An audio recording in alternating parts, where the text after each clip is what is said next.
get low when the whistle go. नमस्कार प्यारे साथियों, आपका स्वागत है सोलंकी टेक्निकल क्लासेस में एक बार फिर से। और मैं हूं दिल्ली मेट्रो का भूतपूर्व कर्मचारी सीपी सोलंकी। आज मैं आपको बताने वाला हूं दिल्ली मेट्रो के जो टेक्नीशियन है, जो मतलब मेंटेनर हैं, उनके बारे में कि उनको क्या क्या फैसिलिटीज़ मिलती है, कितनी उनको पेमेंट मिलती है, उनका स्केल कितना होता है, उनका बेसिक पे कितना होता है, उन सब के बारे में, उस सारे जितने उनसे रिलेटेड जितने भी क्वेश्चंस हैं उनके बारे में हम बात करेंगे। तो चलिए हम शुरू करते हैं। उससे पहले मैं आपको बता देता हूं कि मैंने एक जो वीडियो है उसकी प्रिपरेशन के लिए, उसका सिलेबस के लिए सब कुछ मैंने बिल्कुल डिटेल के अंदर बताया है कि एक 10वीं पास करके उसके बाद ITI करने वाले विद्यार्थी किस तरीके से वो दिल्ली मेट्रो की तैयारी कर सकते हैं, उसके बारे में मैंने बिल्कुल डिटेल के अंदर एक वीडियो डाला है। उसका मैं डिस्क्रिप्शन में लिंक है वो बिल्कुल अटैच कर दूंगा, जिससे आपको बहुत ही डिटेल के अंदर जानकारी मिलेगी। तो चलिए बिना किसी बात के शुरू करते हैं सीधा टॉपिक। तो सबसे पहले आप क्या करते हो, इसकी प्रिपरेशन करते हो। प्रिपरेशन के बाद इसका सीधा क्या होता है, रिटन एग्जाम होता है। रिटन एग्जाम, इस रिटन एग्जाम के बाद आपका होता है फिर एक मेडिकल एग्जाम। इसके लिए मैंने पूरी की पूरी एक क्या है, एक वीडियो बनाई है। उसके बाद आपका क्या होता है, मेडिकल एग्जाम होता है। ठीक है दोस्तों, मेडिकल एग्जाम। मेडिकल एग्जाम के बाद आप चले जाते हो सीधे DV के लिए, मतलब डॉक्यूमेंट वेरिफिकेशन के लिए। डॉक्यूमेंट वेरिफिकेशन के बाद आपका सीधा क्या होता है, आपको ज्वाइनिंग दे दी जाती है। ज्वाइनिंग दे दी जाती है और ज्वाइनिंग देने के दिन ही, उसी दिन आपकी क्या हो जाती है, सैलरी स्टार्ट हो जाती है। आपकी सैलरी क्या हो जाती है, स्टार्ट हो जाती है। तो आप किसी भी जॉब में लगने से पहले, चाहे वो दिल्ली मेट्रो ही की बात नहीं कर रहा हूँ मैं, जितने भी एग्जाम है उनके सभी के बारे में बात कर रहा हूँ कि जितने भी एग्जाम हैं उनमें लगने से पहले ही अपने क्या है कि उसके बारे में पूरी क्या है जानकारी हमारे पास होनी चाहिए कि हम जिस जगह पे हम काम करना चाहते हैं उसमें कितना कुछ मिल पाता है, कितना मिलता है और कितनी फैसिलिटीज मिलती है। तो उसी के बारे में हम चर्चा करेंगे। हाँ तो दोस्तों, अब बात कर लेते हैं सैलरी पे कि सैलरी कितनी मिलती है, क्या कुछ मिलता है। तो सबसे पहले मैं आपको बता देता हूं कि जो दिल्ली मेट्रो के जो टेक्नीशियन है उसकी क्या क्वालिफिकेशन होती है। जो ITI किए हुए हैं उनको तो सबको पता ही है कि क्या क्वालिफिकेशन होती है। ठीक है, इसकी क्वालिफिकेशन कुछ नहीं होती है, बस 10th पास की आपने, 10th प्लस आपने क्या कर लिया, ITI कर लिया। अब ITI आप किसी भी ट्रेड के अंदर कर सकते हो, चाहे वो फिटर है, चाहे वो इलेक्ट्रीशियन, और चाहे वो एटसेट्रा, कोई भी चाहे किसी भी तरीके की कोई भी ट्रेड है उसके अंदर आपने क्या किया, इलेक्ट्रॉनिक्स, इलेक्ट्रीशियन, फिटर। ठीक है, इसमें आपने क्या कर लिया, 2 साल की ITI कर लिया आपने। ठीक है दोस्तों, 2 साल की ITI करने के बाद अब आपकी बात आती है कि इसका स्कोप कितना, चाहे फिटर का हो, चाहे इलेक्ट्रीशियन का हो, चाहे इलेक्ट्रॉनिक्स का हो। पोस्ट क्या है, टेक्नीशियन है, मेंटेनर है, एक ही पोस्ट है, टेक्नीशियन मेंटेनर। ठीक है, तो इसको कितनी सैलरी मिलती है, क्या फैसिलिटीज मिलती है, तो वो बता देता हूं मैं। सबसे पहले इसका जो स्केल है, इनका जो स्केल है वो रहता है, स्केल इसका रहता है 25,000 से 80,000। मतलब ये क्या है, बेसिक पे है दोस्तों। क्या है ये, बेसिक पे है। मतलब 25,000 से क्या है, 80,000, 25,000 से शुरू होकर 80,000 पे खत्म होगा। पर जो सैलरी होती है, जो ग्रोस सैलरी होती है वो बनती है कितनी, 41,000 के आसपास। ग्रोस सैलरी होती है वो कितनी बनती है, 41,000 के आसपास। मतलब ये बेसिक है ओनली 25 की, 25 है तो 25 नहीं मिलेंगे, 41,000 रुपये मिलेंगे। 41,000 रुपये कब मिलेंगे, जब आप तैयारी करके, आप लगन से मेहनत करके उसके बाद जब डिपार्टमेंट में चले जाते हो। हाँ तो दोस्तों, आपके सामने अब मैं एक स्लाइड दिखा रहा हूं आपको, उस पर आपको पूरा क्या है पता लग जाएगा कि सैलरी होती है वो किस तरीके से बनती है और कितनी फैसिलिटीज मिलती है। हाँ तो दोस्तों, आपके सामने अब मैं एक स्लाइड दिखा रहा हूं आपको, उस पर आपको पूरा क्या है पता लग जाएगा कि सैलरी होती है वो किस तरीके से बनती है और कितनी फैसिलिटीज मिलती है। तो चलिए देखिए दोस्तों, सबसे पहले दिया हुआ है बेसिक पे। सबसे पहले दिया हुआ बेसिक पे 27,250 रुपए। तो 27,250 है वो क्या है, वो मेरा बेसिक पे है। इसलिए जो ऊपर लिखा हुआ स्केल, जो आज ही व्यक्ति लगा हुआ है तो उसको मिलेंगे 25,000 रुपए, बेसिक पे में मिलेंगे 25,000। उसके बाद दिया हुआ है डियरनेस अलाउंस। तो डियरनेस अलाउंस है, उसके आगे लिखा हुआ IDA होता है दिल्ली मेट्रो में, और रेलवे में होता है CDA। ठीक है दोस्तों, मतलब IDA और CDA इनका अपना अपना है। तो उस तरीके से तो इसका डियरनेस अलाउंस है वो अभी 9% चल रहा है, तो वो आपको मिल जाते हैं 2398 रुपए। मतलब जो मेरा बेसिक है वो 27,250 था, इसलिए मुझे मिले थे कितने, 2398 रुपए मिलते थे। उसके बाद हाउस रेंट अलाउंस, मतलब इसको बोलते हैं HRA। HRA होता है जो अपना जो घर का जो किराया है, किराया भत्ता, उसे बोलते हैं हाउस रेंट अलाउंसेस। उसके बाद medical, outdoor, other allowances, night duty allowance, मतलब night duty allowance, self development allowance, washing allowance, night duty allowance, uniform expenses और हॉलीडे, NHGH, ऐसे करके जो आपकी सैलरी है वो टोटल बन जाती है 51,000 के आसपास। उसके बाद आपका कुछ कट पिट के उसके बाद इसको एडजस्ट कर दिया जाता है और आपकी जो नेट सैलरी है वो बना दी जाती है 41,000 रुपये। तो दोस्तों ये 41,000 कहाँ से आया, कितना बना, क्यों बना, कैसे बनता है, तो वो बताता हूँ मैं आपको। इसका जो बेसिक पे होता है वो कितना है, जो सैलरी है आपकी इस तरीके से बनती है। जो बेसिक होता है वो है कितना, 25,000 बेसिक होता है, जो 25,000 रुपये था, क्योंकि स्केल कितना है, स्केल है वो है 25,000 से 80,000, 25,000 से 80। तो आज ही जो व्यक्ति लगा उसको 25,000 तो बेसिक मिलेगा मिलेगा। उसके साथ उसको क्या मिलता है, DA मिलता है, जिसे बोलते हैं महंगाई भत्ता, डियरनेस अलाउंस, महंगाई भत्ता, महंगाई भत्ता मिलता है। वो अभी हाल फिलहाल में 9% है, तो इसके अनुसार उसको मिलेंगे कितने, इतने रुपए, ये हो गए। उसके बाद मिलता है HRA। HRA होता है वो, देखो दोस्तों, HRA होता है वो क्या होता है, 3 सिटीज होती है, उसमें क्या है, उसको डिवाइडेशन कर दिया गया है। 3 सिटी मतलब X, Y और Z, इन 3 सिटीज में क्या कर दिया गया है, बांट दिया गया है। तो X सिटी है, उसमें जो सिटीज है वो कौन कौन से आती है, जितने भी महानगर है वो आते हैं, जैसे दिल्ली हो गया, कोलकाता हो गया, मुंबई हो गया और चेन्नई।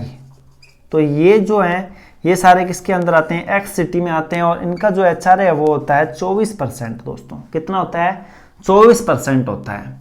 और जो ये देखो DA तो ऐसा है कि बढ़ता घटता रहता है, पर ये क्या है, ये स्टेबल रहता है। कितना है, 24%। उसके बाद Y सिटी, तो Y सिटी के अंदर जैसे आ गया जयपुर, जोधपुर, रांची, गुरुग्राम, गुरुग्राम मतलब गुड़गांव, गुड़गांव के बाद राजकोट। इसमें भी बहुत सारी जो है सिटीज़ है, बहुत सारी सिटीज़ है, ऐसे करते बहुत ज़्यादा सिटीज़ है, तो ये लिखा देता हूँ मैं। इसके बाद जो Z के अंदर होती है वो क्या होती है, अदर सिटीज़ होती है, अदर सिटीज़। जो Y है, Y के अंदर क्या है कि इसका मिलता है अपने को 16%। इसमें कितना मिलता है, 16% मिलता है। ठीक है, ये सारी बातें किसकी हो रही है, सेंट्रल गवर्नमेंट की हो रही है। कौन सी बातें हो रही हैं, सेंट्रल गवर्नमेंट की। जो सेंट्रल गवर्नमेंट होती है वही सारे के सारे रूल दिल्ली मेट्रो में लगते हैं।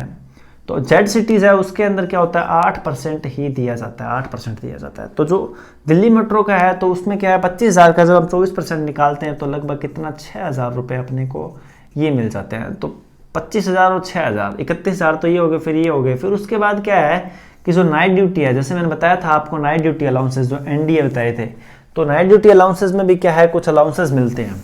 नाइट ड्यूटी अलाउंसेस में भी, जो नाइट ड्यूटी अलाउंसेस है वो भी क्या है, एक अपना अलाउंस है। तो उस अलाउंस में क्या मिलता है कि जैसे उसे बोलते हैं NDA, नाइट ड्यूटी अलाउंस। रात में अगर आपने इसका मैं पहले मिला करता था 150 रुपये, अब मिलता है कितना, 180 रुपये इसका मिलता है। एक दिन का 80 रुपये, मतलब आपने एक महीने के अंदर 10 दिन नाइट ड्यूटी की तो उसको 180 से इंटू कर दो, कितना हो जाता है, 1800 रुपये हो जाता है। तो 1800 रुपये आपको ये भी मिलते हैं। 1800 रुपये ये मिलने के बाद आपको अलग से, जैसे मैंने आपको स्लाइड में बताया था कि वॉशिंग के मिलते हैं, ठीक है, मेडिकल आउटडोर्स के मिलते हैं। उसके बाद आपकी जो यूनिफॉर्म है उस पर जितना खर्चा आता है वो मिलता है। ठीक है, ऐसे ऐसे करते करते आपकी जो सैलरी है वो कहाँ तक पहुँच जाती है, 41,000 रुपये तक पहुँच जाती है, मतलब 51,000 रुपये तक पहुँच जाती है। 51,000 के बाद आपका क्या कट जाता है, इनकम टैक्स काट लिया जाता है। कुछ आपका इनकम टैक्स काट लिया जाता है। उसके बाद आपका क्या काट लिया जाता है, पीएफ है वो आपकी सैलरी में से, मान लो 3500 आपकी सैलरी में से कटे हैं तो प्लस 3500 आपके अकाउंट के अंदर दिल्ली मेट्रो खुद देगी। तो आपके 3500 कटे और DMRC ने भी आपको दिए 3500, तो ये चले गए आपके खाते में 7,000 रुपये पर मंथ के अलग से। तो इनकम टैक्स कट जाता है। ऐसे करके आपकी जो सैलरी है वो बन जाती है, जो नेट सैलरी है ये तो 51,000 होती है। वो कौन सी सैलरी होती है, ग्रोस सैलरी होती है। कौन सी सैलरी, ग्रोस सैलरी। आपको जो नेट सैलरी है वो 41,000 रुपये मिलते हैं। और मेरे ख्याल से एक 10th पास को और प्लस में 2 साल का जो सर्टिफिकेट है, जो सर्टिफिकेट जिसे बोलते हैं अपने ITI, तो उसको कोई नहीं देता है। इतने जो पढ़े लिखे व्यक्ति को कोई नहीं देता है, पर उसके लिए भी बहुत काफ़ी मेहनत करनी होती है, क्योंकि पूरे ऑल इंडिया के अंदर 300, 350, 250, 125 वैकेंसीज निकलती है, तो बहुत ज़्यादा मेहनत लगती है उसके अंदर। हाँ तो दोस्तों, दिवाली पे क्या मिलता है उसके बारे में थोड़ा सा चर्चा कर लेते हैं। तो दिवाली पे क्या होता है कि सभी जितनी भी कंपनीज होती हैं, जितनी भी जो भी कंपनियां होती है, प्राइवेट कंपनियां भी कुछ देती है, तो ये तो क्या ठहरी, गवर्नमेंट ठहरी, ठीक है। तो ये भी कुछ ना कुछ देगी, तो देगी तो अपने क्या है कि ये क्या है कि जो दिवाली पे क्या देती है, एक्स ग्रेशिया ये देती है। बोनस एक तरीके से ये होता तो बोनस ही है, पर बोनस का मतलब ये होता है, बोनस का मतलब ये होता है कि बोनस होता है वो क्या होता है कि जो अपनी सैलरी है, अपनी जो सैलरी है उससे कितना 8.8% कम से कम मिनिमम, ठीक है, और ज़्यादा से ज़्यादा 20%, ठीक है, ज़्यादा 20%, इतना प्रतिशत दिया जा सकता है, इतना प्रतिशत दिया जा सकता है। अब मान लो कि जो बेसिक पे है, अगर किसी का क्या है कि अगर 25,000 रुपये है, 25,000 रुपये, तो उसका अगर 20% अगर मैं निकालूंगा तो कितना आएगा, 20% उसका 25,000 का 20%, तो ये आ गया अपना कितना 500, तो कितना आ गया 5,000 आ गया। तो 5,000 रुपये नहीं देती है, इसलिए इसने किस में कन्वर्ट कर दिया, एक्स ग्रेशिया में कन्वर्ट कर दिया। एक्स ग्रेशिया का मतलब होता है पूर्व अनुग्रह, पूर्व अनुग्रह किए बिना ही दे दिया। पूर्व अनुग्रह हिंदी में मतलब होता है पूर्व अनुग्रह। तो एक्स ग्रेशिया आपको मिलता है, दिल्ली मेट्रो देती है 35,000 रुपये, जिसको किसी भी तरीके की सैलरी में इंक्लूड नहीं किया जाता। मतलब ये क्या होता है, टैक्स फ्री होता है। क्या होता है ये, टैक्स फ्री होता है।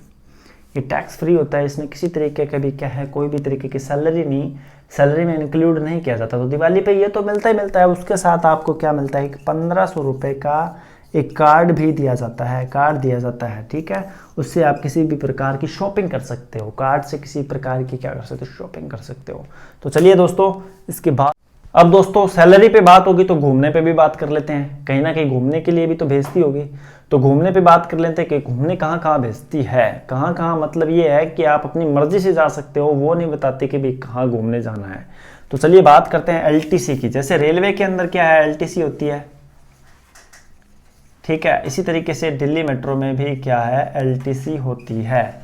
एलटीसी, तो एलटीसी का पहले तो मतलब क्या होता है, इसका मतलब है leave travel concession, leave travel concession, ठीक है। मतलब ये है कि आपको क्या दी जाती है, छुट्टी पे भेजा जाता है, और उसका क्या है कि घूमने के लिए भेजा जाता है। आपको ट्रेवल का खर्चा भी आपको दिल्ली मेट्रो ही देती है। तो लीव ट्रेवल कंसेशन का ये होता है कि इसमें क्या है, 4 साल के अंदर, 4 साल के अंदर इनका अपना ही क्या होता है, एक ब्लॉक ईयर होता है, ब्लॉक ईयर होता है। उसके अंदर आपको ब्लॉक ईयर के अंदर क्या होता है कि जैसे इन्होंने डिसाइड कर लिया कि ये ब्लॉक ईयर, जैसे मैं मान लेता हूँ कि 2018 नहीं 2014 ले लेते हैं, 2014 से इन्होंने ब्लॉक ईयर मान लिया, 14, 15, 16, 17, 2017, 14, 15, 16, 17, 4 साल हो गए ना। तो 4 साल के अंदर क्या है, ये स्टार्ट हुआ कहाँ से, 1 जनवरी से स्टार्ट हुआ। उसके बाद ये 1 जनवरी 2014 से स्टार्ट, 1 जनवरी 2014 से स्टार्ट, और ये दिसंबर 31 तक यहाँ पे एंड, ठीक है। तो कहने का मतलब ये है कि 2014 से 2017 के बीच, इस डेट से लेके इसमें से आप इनके बीच पे आपको क्या मिलती है, एक एलटीसी मिलती है, ठीक है। 4 साल के अंदर एक एलटीसी मिलती है, आप इसको लेके और उसके बाद कहीं भी घूमने के लिए जा सकते हैं। कहीं का मतलब ये है कि जापान नहीं, ओनली इंडिया, इंडिया में कहीं भी घूमने के लिए जा सकते हैं हम, ठीक है। जापान के सपने मत देखो, अपने इंडिया में ही है तो इंडिया में ठीक है, ठीक है। तो इंडिया के अंदर क्या कर सकते हैं, घूमने के लिए जा सकते हैं। इंडिया में कहीं भी चले जाओ घूमने के लिए, चाहे आप हवाई जहाज से जा सकते हो, चाहे आप जो फर्स्ट क्लास एसी है उसका आपको ये क्या है, दे दिया जाता है, किराया दे दिया जाता है। पर हवाई जहाज का आपको मिलता नहीं है। हवाई जहाज में जाते हो तो भी आपको फर्स्ट क्लास जो रेलवे है उसका ही किराया देती है, ठीक है। और इसमें जाता कौन कौन है, तो फैमिली मेम्बर हैं, जो जैसे फैमिली में जो भी डिपेंडेंट होते हैं वो, और अपने जो बच्चे वगैरह हैं, अपनी वाइफ है, वो जा सकते हैं। हाँ तो दोस्तों अब बात करते हैं मेडिकल फैसिलिटी पे। तो मेडिकल फैसिलिटी क्या है कि आज में जीवन का जो सबसे बड़ा हिस्सा है वो कौन सी फैसिलिटी है, मेडिकल फैसिलिटी। तो मेडिकल फैसिलिटी के अंदर जो ये होता है मेडिकल फैसिलिटी,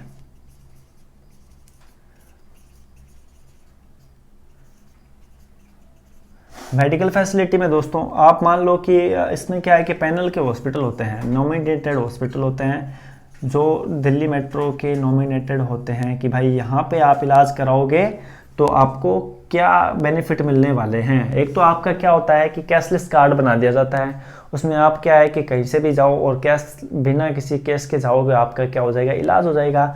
उससे भी एक ये है कि जो हॉस्पिटल है वो कौन कौन से होते हैं, जैसे मेदांता हो गया, बड़े बड़े हॉस्पिटल, सर गंगाराम हो गया,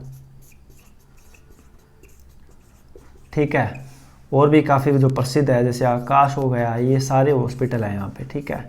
तो और भी बहुत सारे मतलब प्रसिद्ध हॉस्पिटल्स हैं, वो सारे के सारे ही हैं। सेंट स्टीफन हो गया, वो भी हॉस्पिटल है। तो ये इस तरीके से क्या है कि बहुत सारे हॉस्पिटल्स हैं जिसमें क्या है आप सेवा ले सकते हो, ठीक है। और साथ में क्या है कि अगर मान लो कि आप कोई भी जैसे डॉक्टर लाल पेथ में चले गए, आप किसी भी तरीके की मतलब जो टेस्ट से रिलेटेड है, तो वो मेडिकल फैसिलिटी भी आपको यहाँ पर दी जाती है। तो उसमें फैसिलिटी में क्या होता है कि आपने कोई टेस्ट करवाया और 90% आपको क्या होते हैं पैसे वापस मिल जाते हैं, आपकी पॉकेट से मात्र 10% पैसे लगते हैं। मतलब कहने का ये है कि अगर आप 1000 रुपये की खरीदारी 1000 रुपये के टेस्ट करवाते हो तो आपको 1000 में से आपको 900 रुपये वापस मिल जाते हैं और उसका जो 100 रुपये हैं वो आपकी जेब से लगते हैं, ठीक है।